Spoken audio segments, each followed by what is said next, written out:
سمسور دی پراتلو سو ټول جهان رسول الله د حسن د هر وخت پورې باران رسول الله باران رسول الله. السلام علیکم ورحمت الله وبرکاته.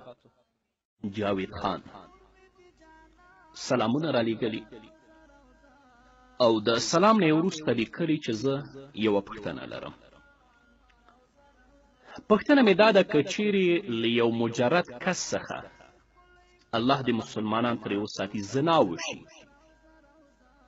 او بعضې نور ګناهونه هم ترې شوي وي، نو هغه سره بخل جواز لري او که نه؟ همدارنګه له هغه سره ناسته پاسته په کار ده او که نه؟ همدارنګه کومه ګناه چې ده کړې په دې ګناه باندې نور خلک باید خبر شي او که نه؟ یعنې ته ترې خبر یې، غواړې چې نور خلک خبر کړي په دې کې ګناه شته که نشته؟ په دې کې شک نشته کله چې یو مسلمان نه ګناه وشي او هغه په اخلاص او صداقت سره خپل رب طرف ته متوجه شي او د خپلې ګناه نه توبه وباسي، هغه ګناه په هغه ساعت کې پرېږدي، په خپلې ګناه باندې پښیمانه وي او په راتلونکي کې دا تصمیم ولري چې زه به بیا ګناه نه کوم، الله رب العزت یې ورته توبه قبلوي. او که د چا حق یې خوړلی وي د دې دریو شرایطو تر څنګ هغه پردی حق به هم ورته سپاري. د مسلم حدیث دی،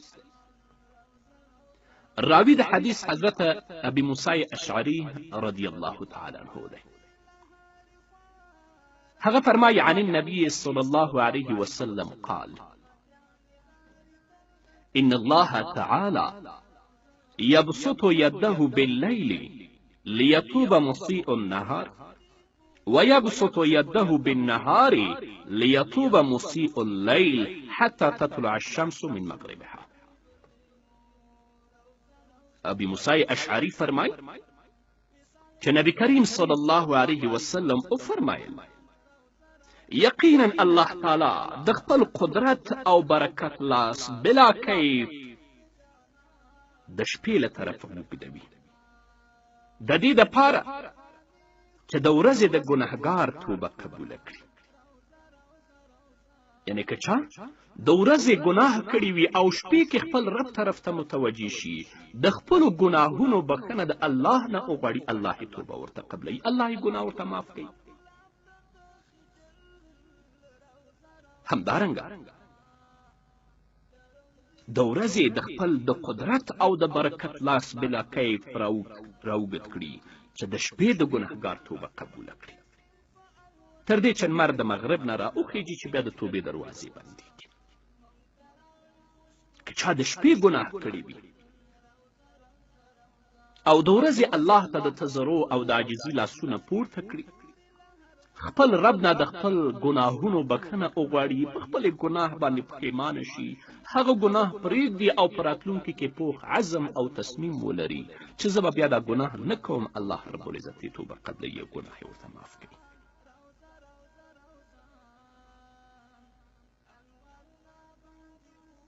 په حدیث کې چې دلته ذکر د لاس راغلی،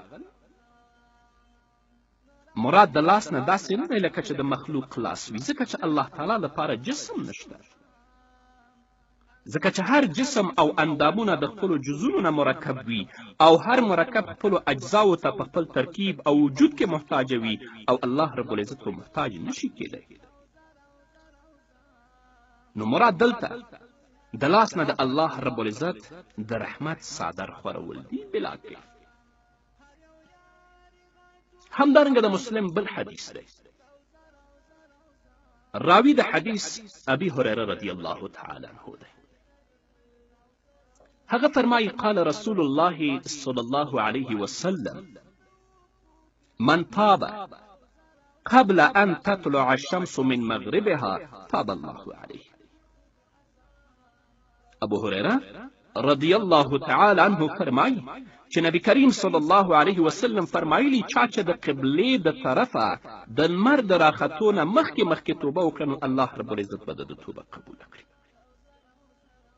ځکه کله چې لمر د مغرب او د قبلې له طرفه راپورته شي هلته بیا د توبې دروازې بندې شي، توبه نه قبلیږي. نو که چا ګناه کړي وي په ځانګړې توګه ګناه چې هغه محسن نه وي باید هغه په درو ووهل شي، او که داسې نه وي څوک چې آګاه او خبر نه وي لکه تاسو غوندې یو کس پرې خبر وي خپل رب ته دې متوجه شي او د خپل رب نه دې د خپلو ګناهونو بخښنه وغواړي. نو کله چې هغه توبه وویستله ته به څنګه له هغه سره رابطه پرېږدې؟ ته به ولې له هغه سره بغض او کینه کوې؟ ولې به له هغه سره بخل کوې؟ ځکه چې هغه توبه ویستلې ده.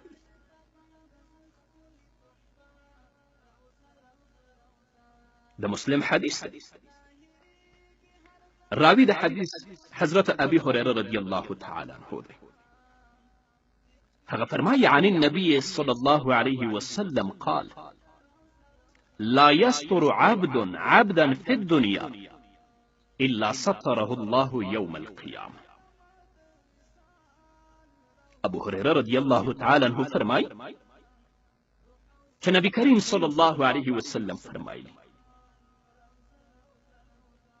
کوم یو بنده چې په چا باندې په دنیا کې پرده واچوي نو الله تعالی به په ده باندې په ورځ د قیامت کې پرده واچوي.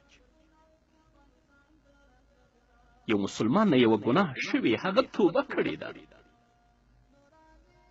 خو ته پرې خبر یې، ته په همدغه مسلمان باندې پرده اچوې د قیامت په ورځ به الله رب العزت ستا په عیبونو باندې پرده واچوي.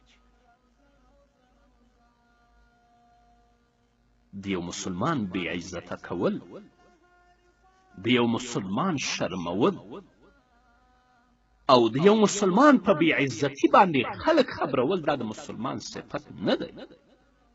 ته په ده باندې پرده واچوه چې د قیامت په ورځ الله رب العزت ستا په عیبونو باندې پرده واچوي، عیبونه دې الله درته پټ کړي. همدارنګه د بخاري حدیث دی. راوی د حدیث بیا هم ابو هريره رضی الله تعالی عنه دی. هغه فرمایي اوتي النبي صلى الله عليه وسلم برجل قد شرب خمرا قال اضربوه. قال أبو هريرة رضي الله تعالى عنه فمنا الضارب بيده والضارب بنعله والضارب بثوبه. فلما انصرف قال بعض القوم أخزاك الله قال لا تقولوا هكذا لا تعين عليه الشيطان. ابو هريره رضی الله تعالی عنه فرمایي چې نبی کریم صلی الله علیه وسلم ته یو سړی راوستلی شو چې شراب یې څښلي ول. نو نبی کریم صلی الله علیه وسلم وفرمایل چې دا ووهئ. ابو هريره رضی الله تعالی عنه فرمایي موږ کې ځینې داسې کسان وو چې په لاس باندې به یې دا وهه، یعنې په لاس باندې وهونکي ول، او څوک په خپلې څپلۍ سره او څوک په څادر سره. خو دا شرابخوره مو ووهه. کله چې دی بیرته راوګرځېد نو په دې خلکو کو چا وویلې چې الله تعالی دې تا رسوا کړي. رسول الله صلی الله علیه وسلم وفرمایل داسې ورته مه وایئ، په ده باندې د شیطان سره مرسته مه کوئ، ځکه ستاسو په دې خبره باندې شیطان خوشحالیږي، تاسو شیطان سره مرسته کوئ. نو د مسلمانانو په عیبونو باندې پردې واچوئ تر څو الله رب العزت ستاسو په عیبونو باندې د قیامت او د حشر په ورځ پردې واچوي.